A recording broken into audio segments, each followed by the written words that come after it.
Hey, this is the Level Up Engineering Podcast, where we talk with some of the most successful tech leaders who reveal actionable management insights that help you take your developer team to the next level. This episode was brought to you by Coding Sans, a software development agency building web applications. Check them out at codingsans.com. Hi there.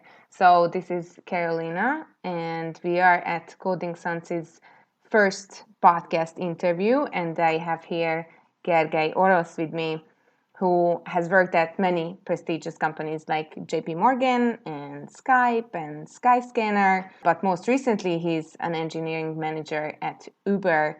Please tell us a bit more about yourself. Hey everyone, great to be on the show and great to be on this first podcast. So yeah, I've been on the software engineering industry for a while now, probably over a decade. I've started working at smaller companies initially and smaller startups, initially in Hungary, then I moved to the UK. And the past few companies I worked at, so yeah, in London I worked at JP Morgan, then at Skype, also Microsoft at the same time. And then I moved to Skyscanner, which is one of the well-known travel booking services. And I'm now at Uber for the past 3 years. And at Uber, I transitioned to being an engineering manager. So I joined as a software engineer, and I ended up leading the team that I work with. So there's a lot of very interesting challenges on the other side of the table here. Tell us a bit more about the challenges you're facing. Yeah, so I guess everyone's challenges will be very different. For me, a big change has been, the biggest change I've been moving to being an engineering manager, which is pretty much a glorified coach. So now my role as a manager is to help other people succeed. But interesting enough, the problems that were really big problems for me as an engineer, for example, my code didn't compile. I was really frustrated about it. Or I couldn't get my argument across on one of the meetings and I lost sleep about it. I no longer have any of those problems, but I have completely different problems and they keep changing. So the thing that used to be a big challenge for me a year ago or 2 years ago when I started, for example, how do I run a good team meeting or do people like it? Are people or someone was complaining about that it was too long?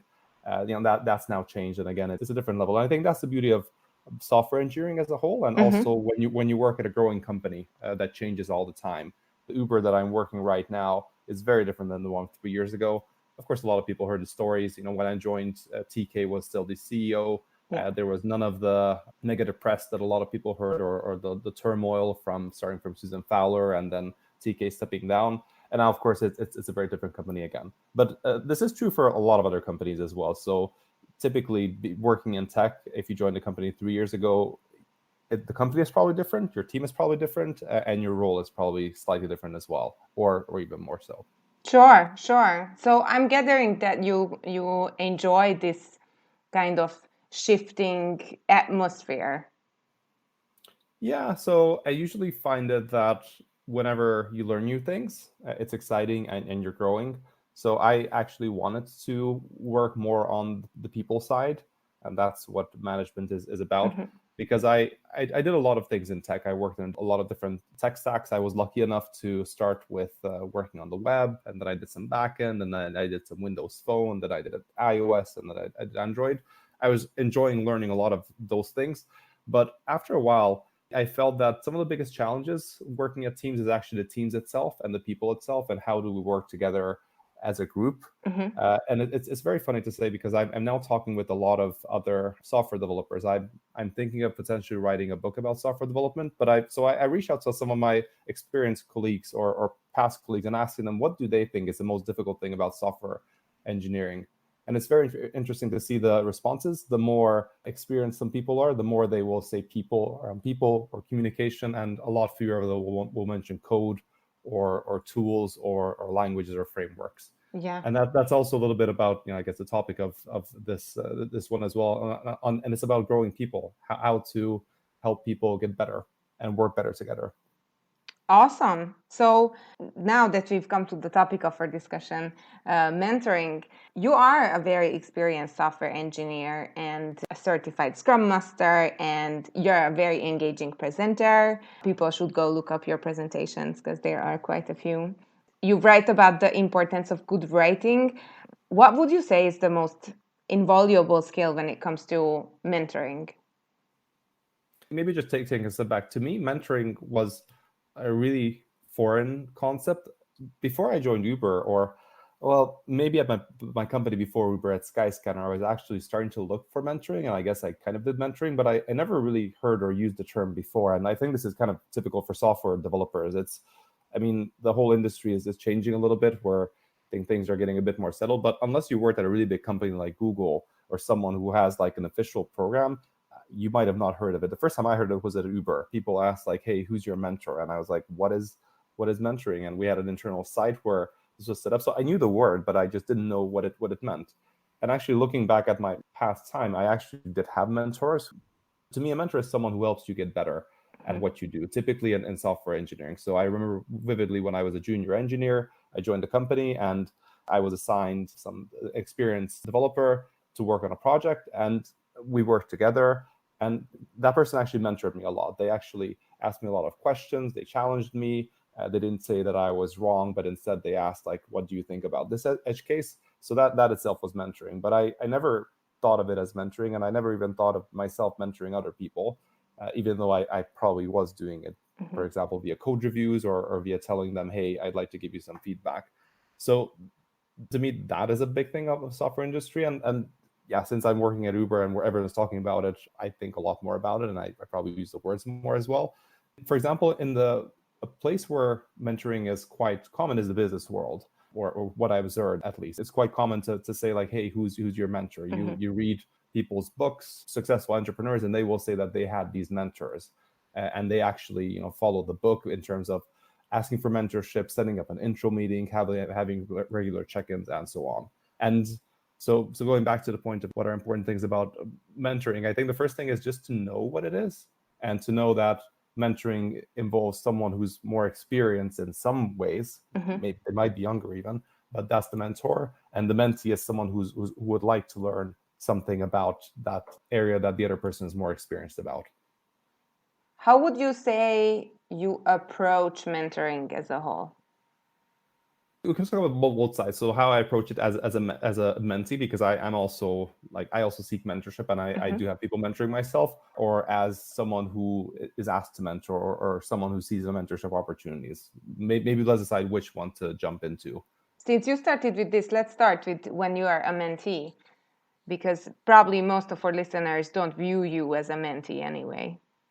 Yeah, so everyone is a mentee in some ways. So for me, my most recent mentorship experience when I'm a mentee is when I became a manager. When I became a developer, I thought I knew everything, and it took a few years to figure out that I got to the point where I thought I know nothing. But when I became a manager, I was thinking I should be confident, but I knew from my past experience that I probably don't know too much. So I immediately wanted to have some mentors who can help me, who are just more experienced managers in my case, for example, who I can honestly talk about just tips on how to get better and to get some honest feedback.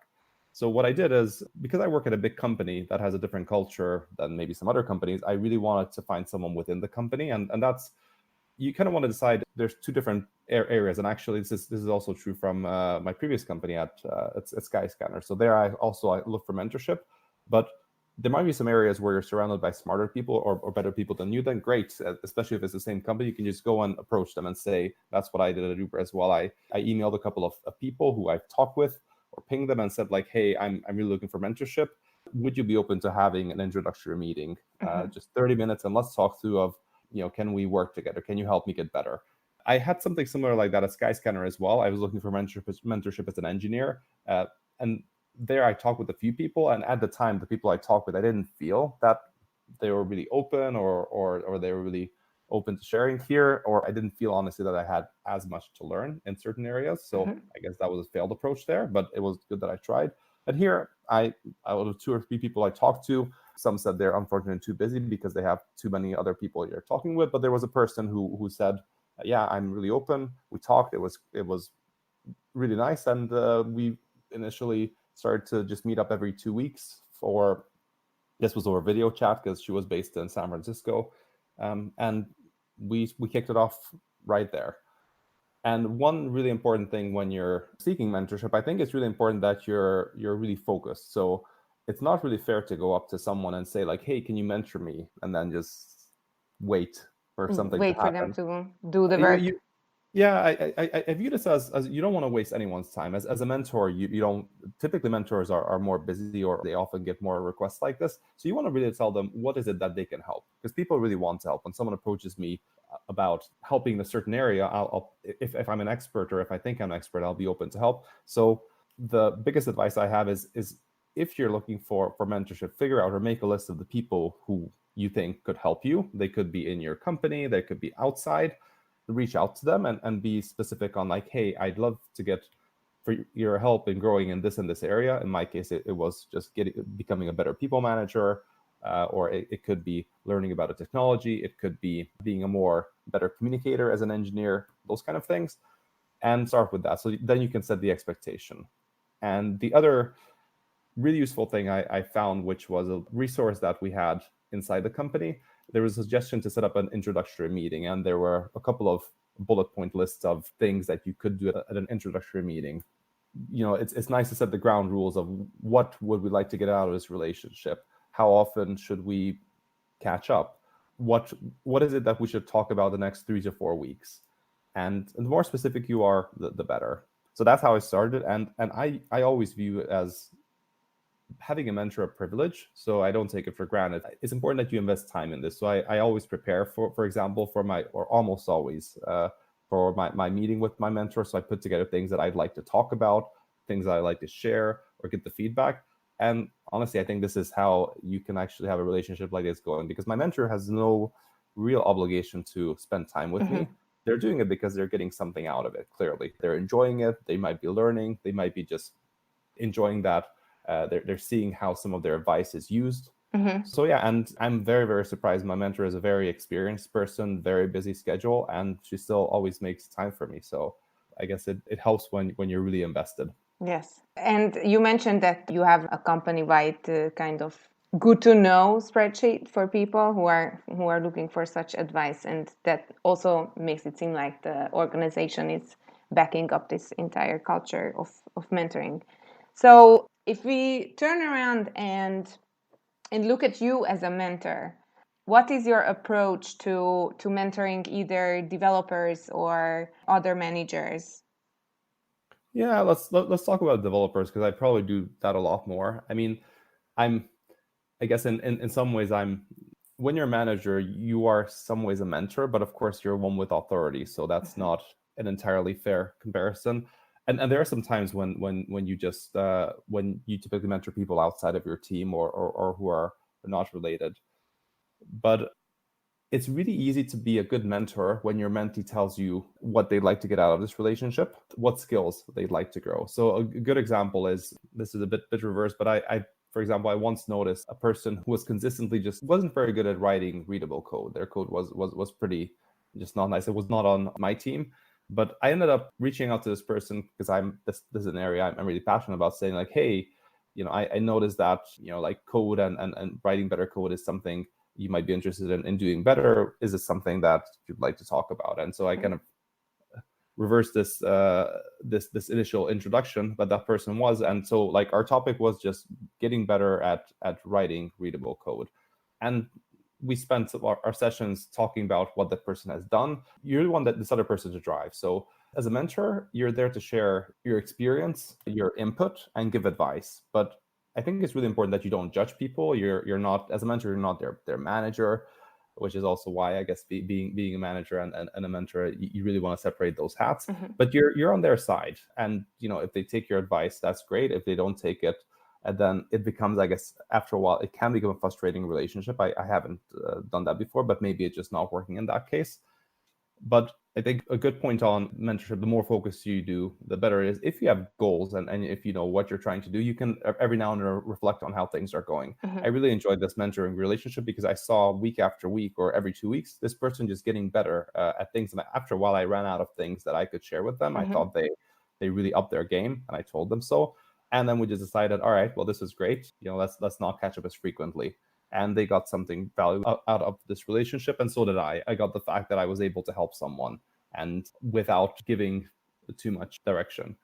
But another thing that I see with developers, so I see a lot of developers around me are mentoring other developers. Typically, more senior developers are mentoring more junior developers. And a lot of times the way this would look is I know that I'm not a day-to-day developer myself. So I see someone struggling in some area and I say, let's say it might be architecture. It might be they're just not great at expressing their thoughts on how to build a product. So I say, hey, I think you could really use some help here. Why don't we go and try to find you a mentor? So I usually ask them, hey, make a list of think about people who they look up to, who they typically know in the office or even outside of work. For some things it might be better inside the company. And then I give them tips on how to set up an introductory meeting. I might also just reach out as a manager to this person saying, hey, this person on my team could really, I think you'd be fantastic to help them grow. So as a manager, you can really help there. Would you be open to talking with them? And then they have an introductory meeting. They typically have a regular catch up. And the only thing I ask is how are things going? So in this setup, if you're a developer and another developer approaches you for mentoring, I think it's, first of all, it's fantastic. It might also be the first time this is happening, because I know a lot of developers who are being approached for mentorship for the first time at Uber as well. And some people are a bit overwhelmed or they don't know exactly what to do. I usually think about when you're trying to help someone as there's like three main things that you can do. You want to assess where this person's expertise level is. And if they're absolute novice in something, you can take the three approach of kind of more directing, more mentoring, or more coaching. So directing is when they've not done anything before and you're an expert and you tell them, here's how you do it. Let's say, someone approached you for mentorship just to become a better software engineer. And you say, all right, well, let's talk about what kind of problems you have. And they say, like, I really don't know how Git works. I'm absolutely stuck. And if they have no expertise, you then tell them what to do. Like, all right, well, why don't you just, do, here's how you do Git pull. Here's how you do a Git merge, etc. You just tell them, like, do this and do that. But you only want to do that when that person has zero expertise. Or, I guess that's a bit of an extreme because new developer might probably know that, but they might say, like, I'm having my first ever interview in terms of I'm interviewing someone at the company. I've never done this before. And then they might tell you, here's how you do it. Once they're more experienced, they have some experience, you really want to take a step back and you want to guide them. So instead of telling them what to do, you often say, you might ask them, hey, what would you do? Or here's what I did before, or here's my advice, but let's talk it through if it applies to your situation. And at that point, when you're mentoring, you should be really comfortable with that person not taking what you do or taking a slightly different approach, but it's nice when they reflect on it. And then finally, there's a point where they're just better than you. They know more things about you, and you actually cannot help them professionally. So again, back to that question, this person might tell you with Git, I'm stuck with this really weird Git bug. And you're not a Git expert yourself. You actually have no clue how to solve it. And then you start to coach them. You just ask them, it's a bit of a rubber ducky situation. You ask them, like, hey, what approaches have you tried? What have you ruled out? What do you think the issue might be? And the interesting thing is anyone can coach anyone. So some of the leadership coaches or executive coaches or whatnot, they're not often executives themselves, or they know how to help you. It's kind of a self-help thing. And if you know about these three approaches, directing, mentoring, which is more guiding, and coaching, you can really adjust your approach. And I usually try to start with the kind of the more like not selling approach with the more coaching approach. And when you see that that person might not have expertise, you kind of go down. Because really that's what I think what mentorship is about is building trust. If you have trust between two people, trust that the person who's mentored is sharing their problems and they know that they're not getting, they're giving the space to grow. It's about growth, then this will work really well. You mentioned that it's about trust. I am not a software engineer myself, so it might be an interesting question coming from me, but like, what do you feel is the most interesting skill that they learn from you or they come for you for mentoring? For me, for mentoring, I would say, well, again, this will always depend on where you're working at. Right now, the skill that I would say mentor people most is project management. Interesting enough, when I joined Uber, so at my previous company or two companies before at Skype, we did Scrum at scale, and I was a Scrum master, and we had a lot of different projects. And at Skyscanner, I was a team lead, and I had my team, and I had pretty strong opinions on how to just do efficient projects. And at Uber, we didn't have, or in my immediate area, people didn't have too much expertise with this. So this was an area where I just naturally became a mentor to people. I didn't want to do all the project management or leading of projects. In fact, I wanted other people to do this.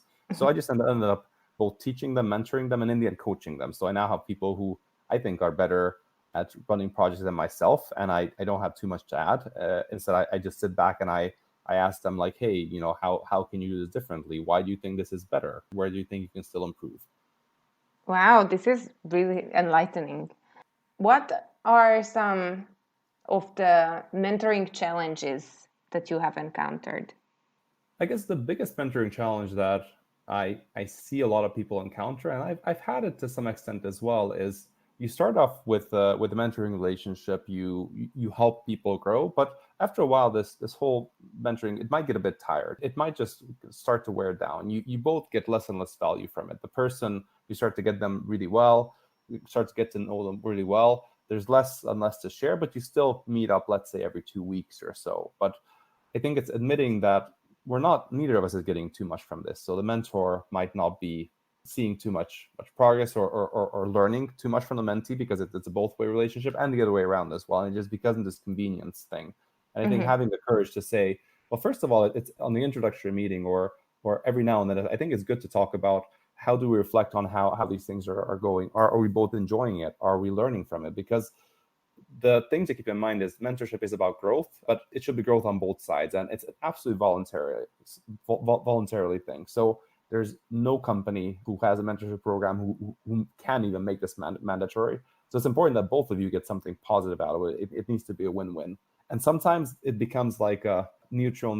It's no longer positive, and it takes a while for that to first of all put the finger on, is there something missing? Can we actually be more focused? Or should we just say, now is the time to stop this mentoring relationship? Makes, you know, it's great because we still know each other, but we might not need to keep this kind of cadence. And for the mentee to find a new mentor about something else. In a different area.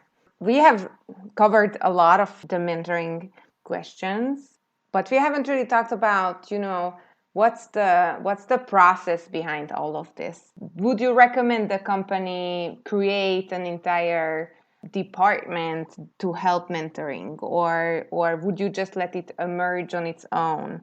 What is your advice? Yeah, so this is, I'll be honest, I've not seen many companies do good mentorship programs, and this also includes Uber. I think it's still a work in progress. There's something, so that's good. But on the other hand, despite the fact that there's not much structure in anywhere that I see, and not even too many best practices, I still hear people all the time talking about mentorship and how they had a good mentor, etc. So I guess it is working. I guess it just means that people do want this, and it is really valued. But as a company, I think it's really important that, so there's, you know, two ways that any process can go. It can go from the bottom all the way up, or it can go from top down when the CEO says, we shall do this starting from tomorrow. And because mentoring is voluntarily, neither of them will fully work. It cannot just be fully organic, because you might have some teams where people mentor each other, but it will not spread to other parts. But you also just cannot say, like, we will make this mandatory. So the number one thing that I've seen help a lot, funny enough, is what a company can do to help, is tie mentoring into performance. Meaning, good mentoring happens at a lot of places, but it often goes unrecognized. And the most obvious place to recognize them is when you have your performance review, when you have your promotion conversation, when you have those kind of things. I mean, those are very material. If mentoring there is not mentioned, it kind of becomes this like side project that some people will do, some people will not do. So the number one thing that any company can do is figure out what mentoring means to them and add it into whatever competencies they have. I mean, if you're a mature company, you probably have some sort of competencies where you measure people on what is expected from a junior, from a senior, from a principal, etc.